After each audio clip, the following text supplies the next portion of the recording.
Hola alumnos del Colegio San Juan Bosco, bienvenidos a nuestras clases virtuales. En esta oportunidad estaremos trabajando en el curso de Ciencia y Tecnología.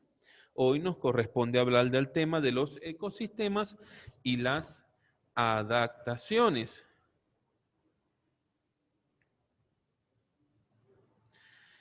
Bien, entonces aquí tenemos en pantalla el tema principal que estamos trabajando, que son los ecosistemas y las adaptaciones, pero para poder comprender el tema, lo primero que necesitamos conocer es la definición de hábitat.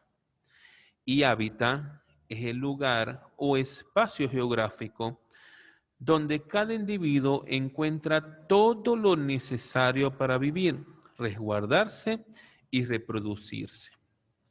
Nosotros ya hemos visto algunos videos donde pudimos observar que cada ser vivo tiene un hábitat diferente y que se adapta a cada uno de los ecosistemas en donde se encuentra el hábitat.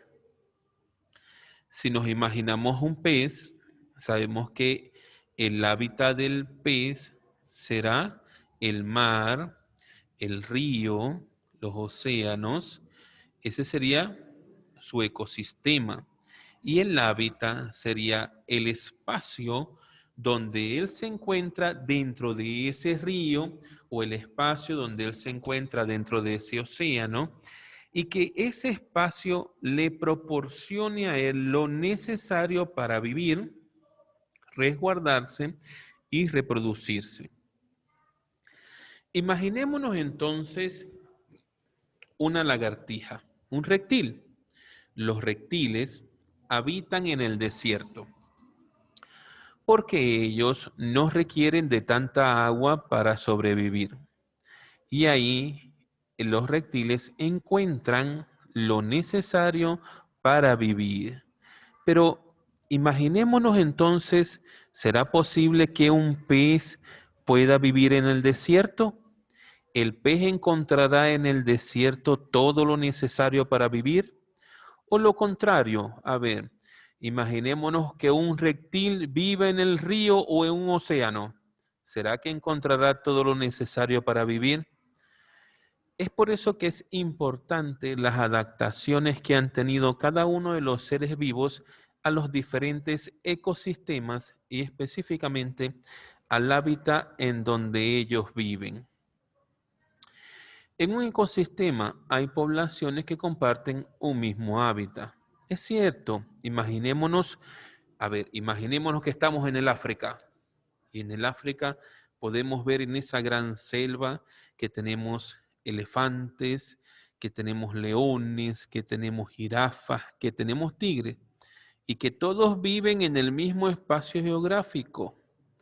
Es decir, que comparten un espacio geográfico donde todos pueden vivir, a pesar de que cada uno es de diferentes especies, pero tienen la habilidad de compartir el mismo hábitat, es decir, el mismo espacio geográfico.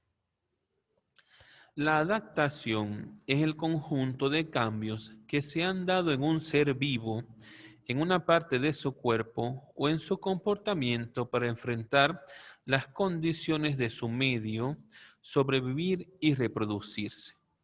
¿Y qué mejor ejemplo de las adaptaciones que el camaleón? Como bien nos lo dijo Angelina Castro, cuando pregunté sobre el camaleón, nos decía que el camaleón podía cambiar de colores. Eso le permite a él adaptarse y camuflajarse dentro del hábitat donde él vive para no ser consumido por un depredador.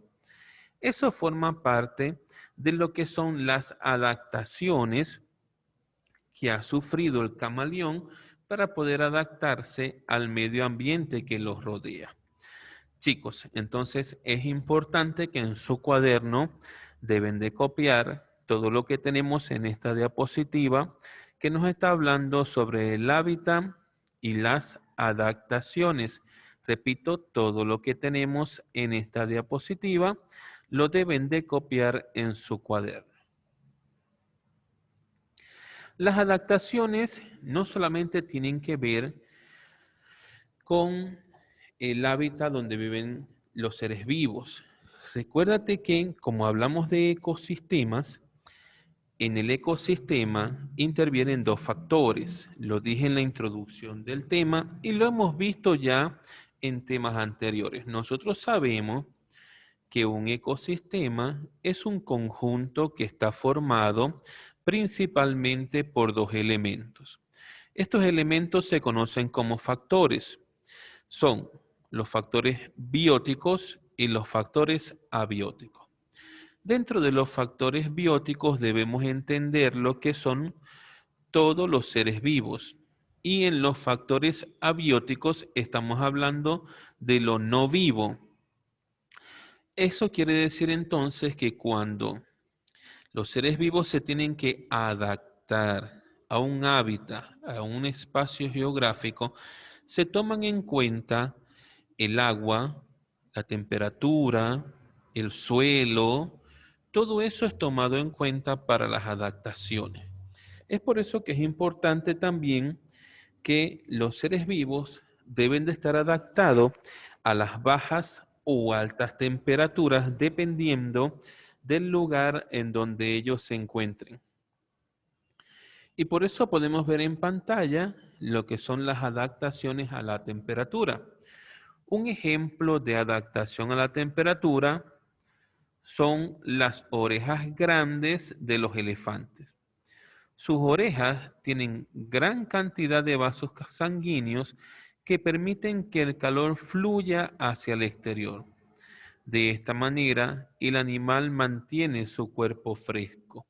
Entonces, esto ha sido una adaptación de los elefantes que le permite entonces poderse ubicar en un espacio geográfico específico, porque de esta manera, gracias a sus orejas grandes, el animal mantiene su cuerpo fresco.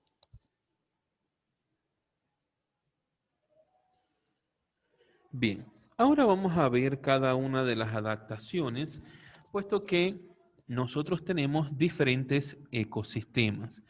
Sabemos que tenemos dentro del ecosistema terrestre, podemos hablar de los ecosistemas desérticos, los ecosistemas de montañas, que son los lugares altos y fríos. Tenemos ecosistemas acuáticos, ecosistemas artificiales, es decir, tenemos una gran variedad de ecosistemas. Pero que el día de hoy estaremos hablando específicamente de las adaptaciones a un ecosistema desértico y luego hablaremos de las adaptaciones a un ecosistema de montaña, es decir, lo más alto, los lugares más fríos. Hablando entonces de las adaptaciones en el desierto, tenemos por acá, a ver, primero esto que dije acá de las adaptaciones a la temperatura, donde hablé del ejemplo del elefante, no es necesario copiarlo en un cuaderno. Esto no lo vayan a copiar.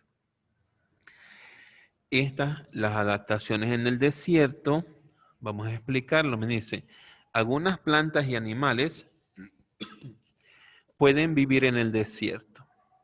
A ver, ¿quién me puede decir si conoce algún animal que pueda vivir en el desierto? Oh, muy bien, María, el camello, excelente. ¿Sabes por qué el camello puede vivir en el desierto? Porque él no necesita de mucha agua para vivir. Por eso es que el camello es un animal que se ha adaptado fácilmente a vivir en el desierto. Estos seres vivos tienen características especiales para aprovechar el agua y para transpirar poco. Por ejemplo, cuando hablamos en las plantas, yo creo que todos conocemos los cactus. El cactus por dentro, él tiene agua y está cubierto en la parte externa por algo que parece como una cera, que eso evita que transpire y que pierda esa cantidad de agua que él tiene por dentro. Sus flores se han transformado en espinas precisamente para poderse proteger de los depredadores. Entonces, Esta que tenemos acá en la pantalla, las adaptaciones en el desierto, debemos de copiarlo también en nuestro cuaderno. Entonces vamos a ver algunos ejemplos de lo que han sido adaptaciones al desierto. ¿Saben que hay otro animal que también podemos conseguir en el desierto? Las serpientes.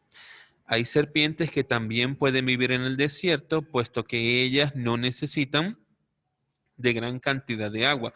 Pero ojo, no todas las serpientes pueden vivir en el desierto, porque no sé si ustedes habrán escuchado de la anaconda. La anaconda es un tipo de serpiente que vive en los ríos y que tenemos conocimiento de que vive en el Amazonas. Entonces, si se da cuenta, no todas las serpientes pueden vivir en el desierto. Veamos entonces, mira lo que les explicaba, ¿no? Tenemos los cactus que se han adaptado bastante bien al desierto, gracias a que ellos acumulan gran cantidad de agua en sus tallos, como si fuesen esponjas. Los tallos en los cactus sirven como si fuesen esponjas y absorben gran cantidad de agua. Sus hojas se han transformado en espinas y sus tallos están cubiertos de una capa de cera para no perder demasiada agua al transpirar. Esta adaptación que tenemos acá con respecto a los cactus que forman parte de las plantas, un ser vivo, debemos de copiarlo entonces también en nuestro cuaderno de ciencia y tecnología. Si tiene la posibilidad de dibujar un cactus, perfecto, usted coloca entonces las adaptaciones del cactus, coloca la definición y al lado o debajo puede hacer dibujar un cactus. Les voy a pedir entonces que dibujen un cactus. Luego tenemos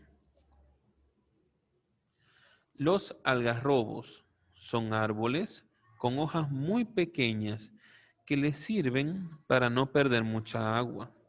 Sus raíces son largas, muy largas y profundas en la tierra. ¿Por qué? Porque recuerda que de las raíces ella va a absorber el agua. Entonces la raíz tiene que ser larga en la tierra para poder llegar hasta donde se encuentre el agua. Y el agua en los desiertos se encuentra en gran profundidad.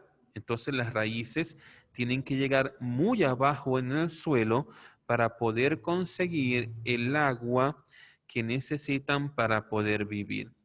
Recuerda que las plantas específicamente, ellas son autótrofas, es decir, son capaces de producir sus propios alimentos. Pero ¿cómo van a producir sus alimentos? Recuerda que a través de la raíz, ella necesita absorber agua y sales minerales. ¿Y de dónde lo va a absorber?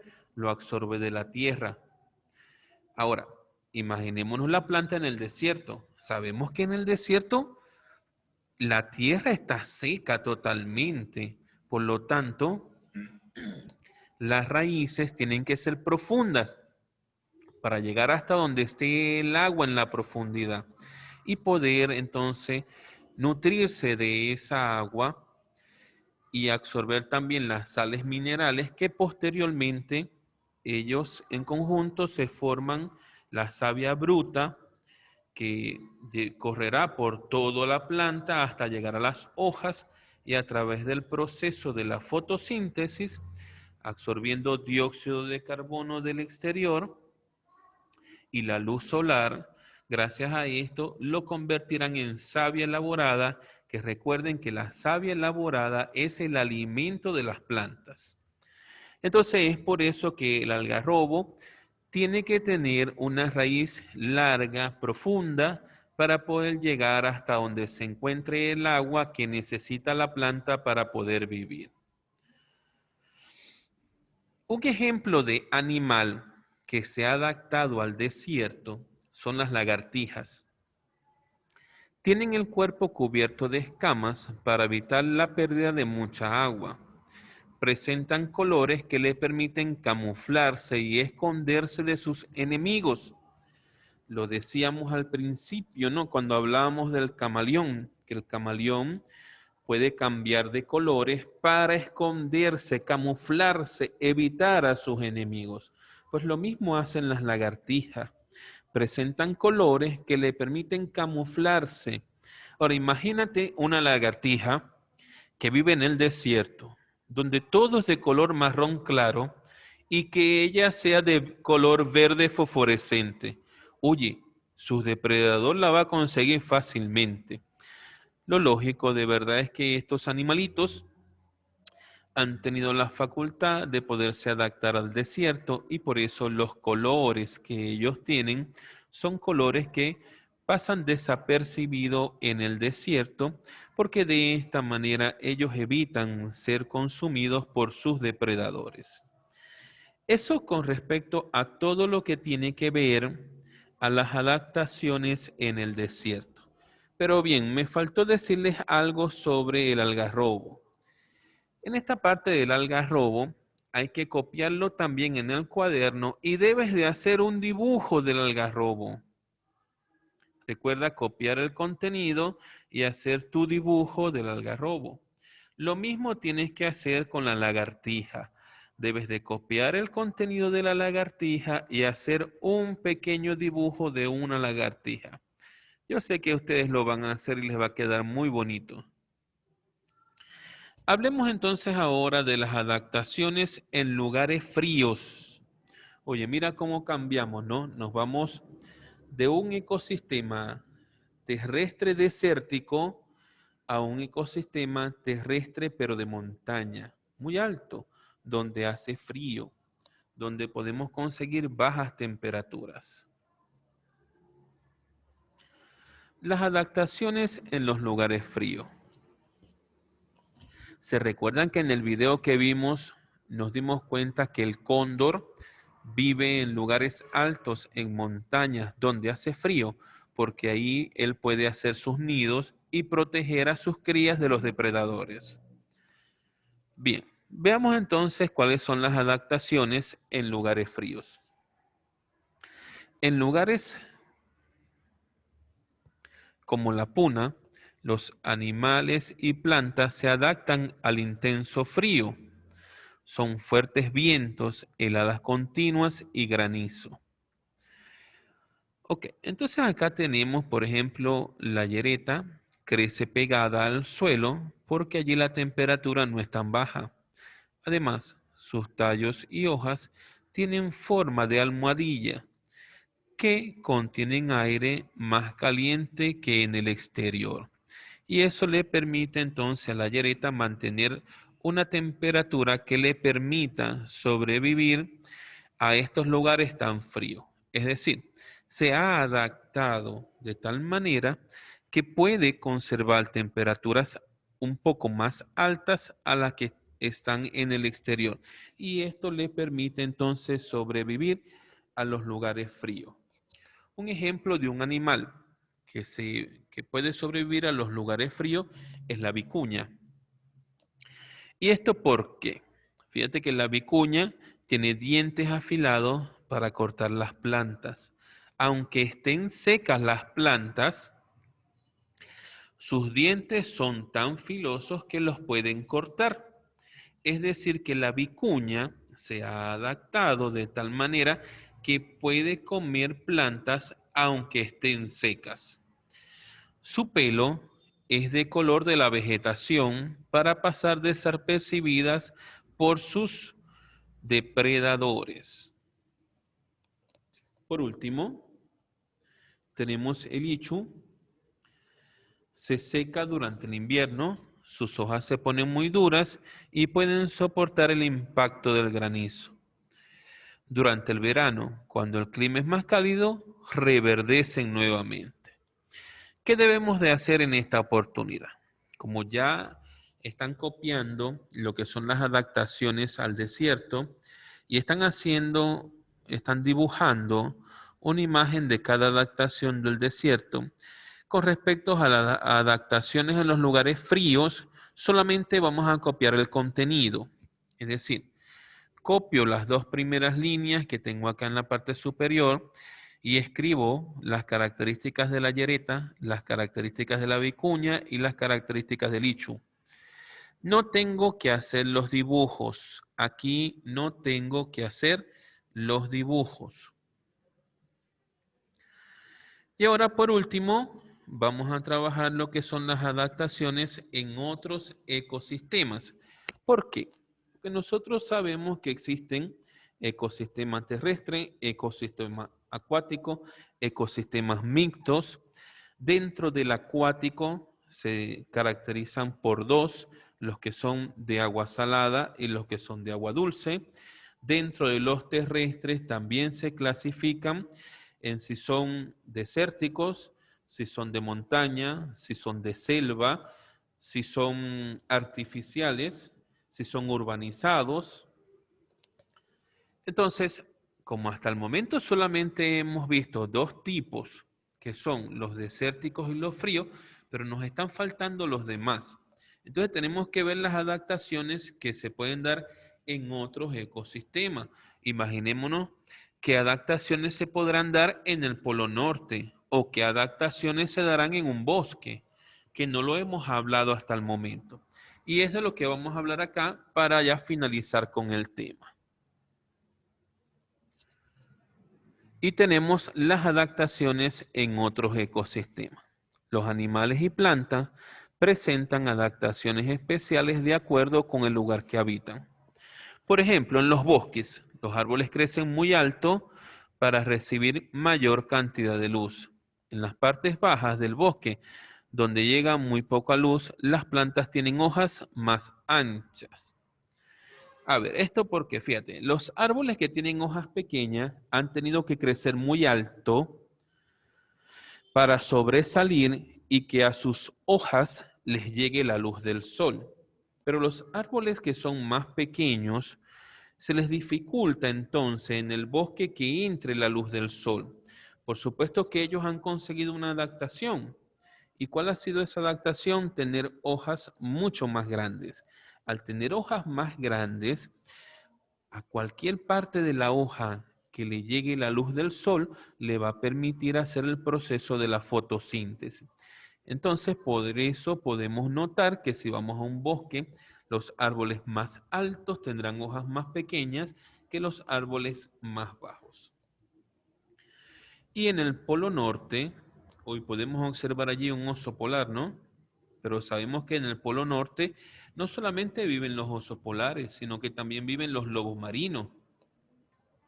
¿Y por qué ellos pueden vivir en el Polo Norte? Pues resulta ser que estos animales tienen una gran cantidad de grasa debajo de la piel y eso les ayuda a mantener la temperatura de su cuerpo. A ellos el frío no les hace tanto por la gran cantidad de grasa que tienen en su piel. Pero ahora, imagínate un oso polar viviendo en el bosque con esa cantidad de grasa y ese calor que va a recibir en el bosque, evidentemente que no podrá sobrevivir. Es por eso que el oso polar está adaptado a las bajas temperaturas y él puede vivir entonces en el Polo Norte. Al igual que los lobos marinos, que tienen gran cantidad de grasa en su cuerpo y por eso pueden vivir en el Polo Norte. Eso que les acabo de presentar en este momento de las adaptaciones en otros ecosistemas, lo deben de copiar también en su cuaderno. Pero no tienen por qué copiar los dibujos, solamente el contenido teórico. Por último, tenemos por acá, el hábitat es el lugar donde vive cada individuo, el cual se adapta de distintas maneras a su medio para sobrevivir. Podemos entonces definir adaptación como cualquier órgano o conducta de un ser vivo que hace posible o facilita la realización de sus funciones vitales en el ecosistema del que forma parte. Esta última diapositiva que tienen en la pantalla la deben de copiar en su cuaderno. Y de esta manera, chicos, terminamos el video por el día de hoy. Ya continuaremos con este tema en la próxima clase.